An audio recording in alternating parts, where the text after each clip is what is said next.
Hi, welcome back to another episode of Coldstream Rod Shop. I'm Derek Fraser. Today I am going to start working on the opposite side of the 32.5 window. I have welded the piece in place here that was cut out in the last episode, and I've mocked in the brackets that I made as well. So I'm kind of satisfied with that. Did a little bit more tweaking to make it fit the fender. Took measurements off the Roadster to make sure the height is right and level and everything is straight. So a couple little cuts and whatnot I had to do, but anyway, I'm happy with that. So I'm going to start working over here on this side. If any of you have watched the videos from the very beginning, this was a 32 Ford 5-window coupe that was channeled on a drag car at one point in time. The front cowl was pretty much gone. The bottom of the car obviously was gone. So what we had was a 32 sedan front cowl and part of the subframe that I've made it on here. It's tacked in place up top, as we said in the very few first episodes. So I'm going to start like I did on the other side, and I'm going to cut away the outer portion here of the subframe, because on a sedan it flares out a long ways towards the back versus a 32.5 window, it kind of flares around. So I'm not going to make one of these panels. This is a reproduction one. I guess I probably could, but it's actually a pretty good one, and I've already installed the other one on the other side. So first up will be to cut out this section and weld it in, and then I'm going to carry on through the back here, and I've got a piece of a rear subframe.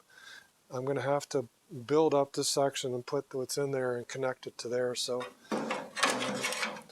that's the introduction. Just watch along. This is where we're going. We're going to start working on the driver's side of the 32 Ford 5 window, and see you soon.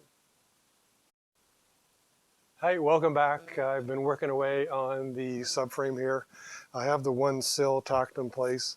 I cut, like I said when I started the video, I had to cut out the sedan sill plate here and the sub rail. I've tacked it in place every inch or so. The original metal's not that great, but we know that. The other thing that I've done, I've actually welded on the back half of the subframe. I did a couple things here. One thing that was missing on the top of this subframe was a section like this.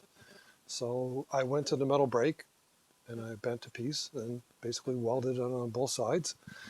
The bottom flange was also missing here. So I put the bottom flange onto it. And what I did, in order to weld it in place, where my little piece of copper was, I stuck a little piece of copper in between the two sections of the sub rail, and then welded on top of the copper. That's not the copper piece. It's laying around here somewhere. Yeah, there it is right there.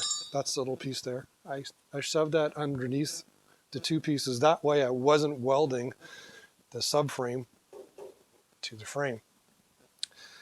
The next piece that I'm working on is the rest of the outer part of the subframe. The function of this is basically the quarter panel comes down and it rounds over it and it attaches to the bottom. I cut away some of the bottom of the quarter panel, and much like the other side, it was a considerable amount of lead. Probably can recycle this, maybe get a couple cents or something for it, because there's quite a bit of lead there. What I'm going to do right now is I'm going to tack this in place. Hopefully the camera lady doesn't get any flashes. We haven't done this before.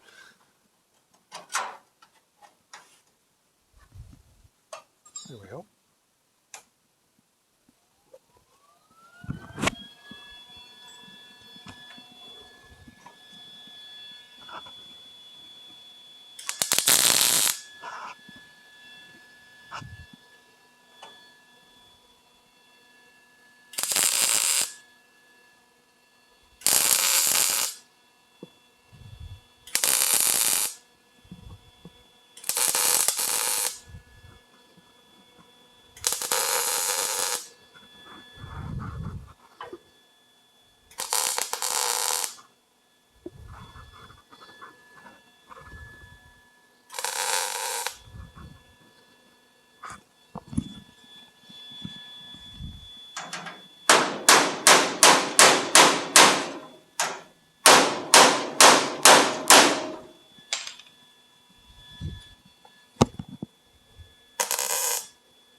So that's tacked in place. I'm just going to let those welds cool down. I haven't welded on here before. Obviously, I've done lots of welding. Basically, all you do is weld in between, let it cool, or you can force cool it with, well, I don't have the air hose here. But if you have an air hose, you can cool the welds down, come back in between, let it cool, or force cool it with air, and then just keep working your way through.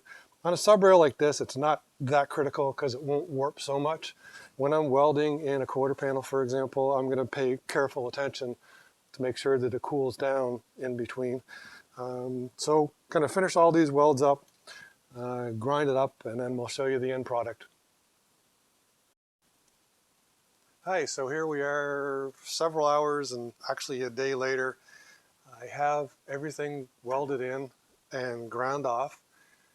What I had to do is actually there's a place on top of the subframe here. In addition to putting the new sill on here, there's a place that was rotted out here too. I had to replace that piece of metal here, so it was just a flat piece.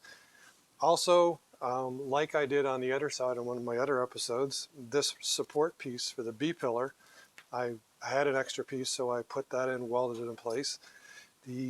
Everything is all ground, fitting nice and everything else the way it should. I did describe a couple minutes ago about using a piece of copper to go underneath a butt weld. When I connected the back subframe to the front subframe, it was sitting on top of the 32 frame. If I welded the butt weld together, I would actually wind up welding it to the 32 Ford frame. So what I did was a little trick. I had a piece of 1/2-inch copper pipe. You cut it in half and flatten it out. You stick it below or between the 32 frame and then the sub rail. And when I weld this, as many of you probably know, but some of you don't, the weld will not stick to the copper. So once I did the butt weld there across it, then I just pulled the copper out, and then I had no issue with actually welding the back half of the subframe to the front half of the subframe and welding it to the 32 Ford frame. So that's where we are right now. Next up, the bottom of the B-pillar is in worse condition than what it was on the other side, so I'm going to have to take the inner wood out that's in this B-pillar, and then I'm going to have to reconstruct the bottom of this and weld it to the subframe, and then I'll put the wood back in. The other thing I'm going to do next is one of the metal parts that we bought or was supplied to us was the inner fender well. A little more challenging for someone like me to make. Probably could if I had a power hammer or something, but this is actually a good reproduction piece. I'm going to cut the old one out and weld this one in. Once that's welded in, like I did on the other side, I will make this quarter panel and I'll make the real corner piece here. So that's where we are doing the driver's side sub rail on a 32 Ford 5-window coupe. Hopefully you enjoyed. If you have any questions, please shoot us a message. I'll do my best to answer as quick as possible. Please like and subscribe, and everybody have a great week. Take care.